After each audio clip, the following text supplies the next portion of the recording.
So, what is love? Today, I wanted to come to you with a topic that I haven't really addressed on my channel in depth, and I really wanted to do that today.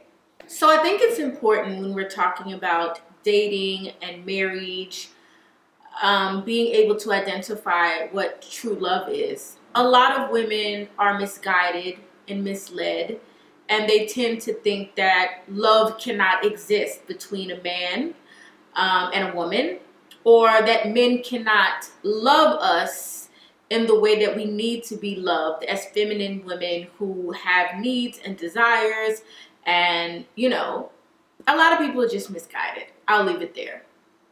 I'm living proof that love does exist, along with my parents who have been married for over 40 years, along with my grandparents who were married for many, many years and stuck together like two peas in a pod till the end. So I have been raised with lots of great examples of love and loving relationships.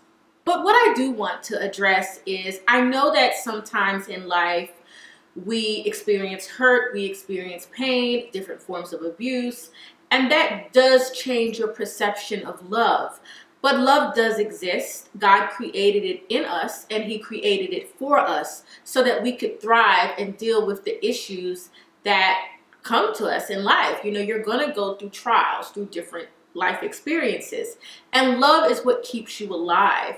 There's nothing more important than love. Not money, not success, not beauty, materialism, everything you can list. There's nothing more important than someone being there for you through the thick and through the thin. When you look a hot mess, when you're tired, when you're moody, when you're cranky, and understanding, I understand why I married this person. I know why I married this person, and I am going to be here for them through it all.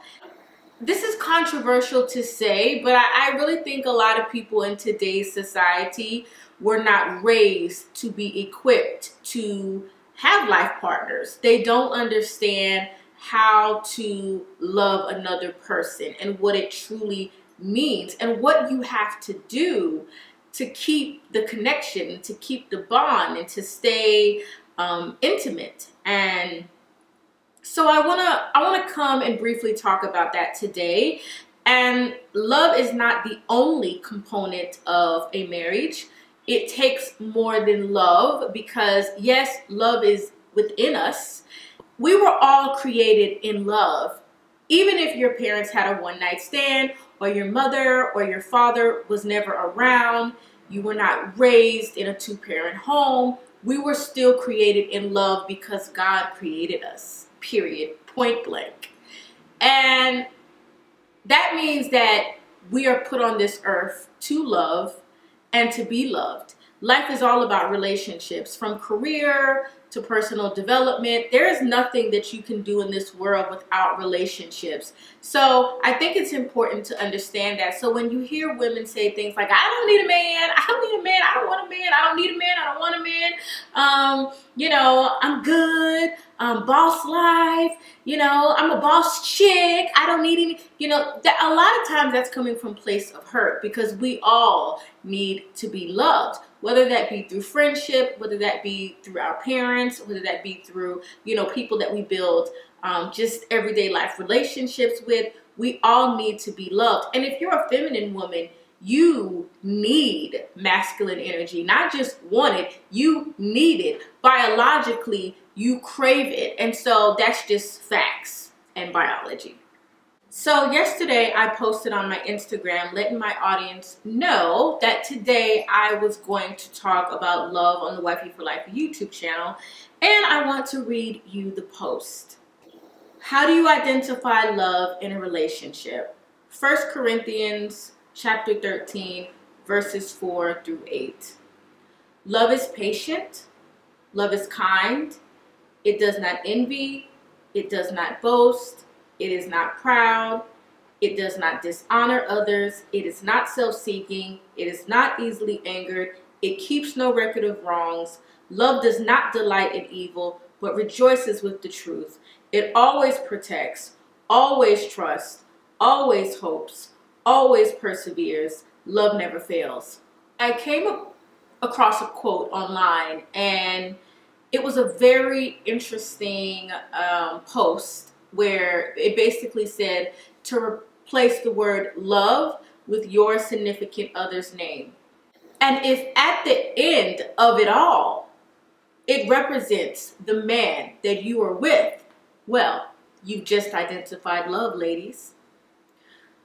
Love is more than sexual chemistry. It's more than those butterflies in your stomach. It's more than, oh, I just want to start a family, or I just want to be married, or I just always wanted to be a wife, or I want the perks of being a wife. I want a provider. I want a protector. I want a man to stand up for me. I want a man to support me in my career, in my endeavors, in my dreams. Love is more than that. Love is always reciprocal.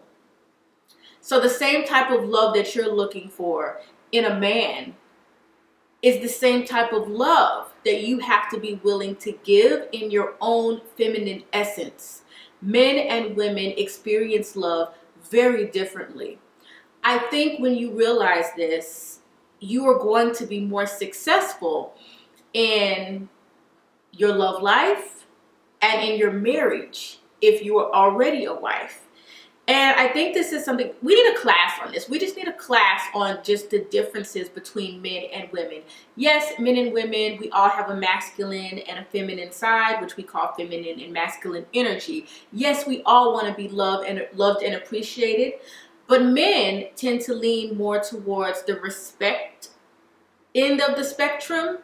And women, we tend to lean more to the really love and emotional nurturing side of the spectrum. And there are lots of differences between men and women. I want to recommend a book right now that we actually read in my private Wifey for Lifey group on Patreon. Please become a member of Patreon if you are looking for a space of like-minded women. You're looking for a space where you can ask questions and talk and read articles and look at trainings. Patreon might be the place for you. And I reread this book. I can't remember the name, but I'm going to put it right here. And it was a very good book about how to communicate with a man. And I have to say it's excellent. It gives excellent tips and excellent advice. And I will leave that link in my description box below. Now, does this mean that we're always nice and we're always kind and we're always the perfect people and I'm the perfect wife and he's going to be the perfect little husband? No, it doesn't mean that. Sometimes we fall off. Sometimes we slip. Sometimes life happens. But here's the thing. No matter what kind of mood my husband is in, no matter what he may be going through as a man, to care for me and take care of us and our home and plan for the future with all the goals that we have and all the business endeavors that we have. Why is my speaker talking right now? Speaker, stop. So no matter what we go through, he always returns back to that man that I met 17 years ago when I started a relationship with him. He always goes back to, I made a mistake. This wasn't the right thing to do. I should have gone left and I went right. You know what? I'm going to correct myself. We always return to love. So I'm going to ask you today, ladies, have you experienced real love? Could you identify love if it knocked on your door and walked in? I would love to hear your feedback. Join us over on Patreon. Grab that book if you want to learn how to communicate with your man or you want some tips. And I will see you in my next video. Bye.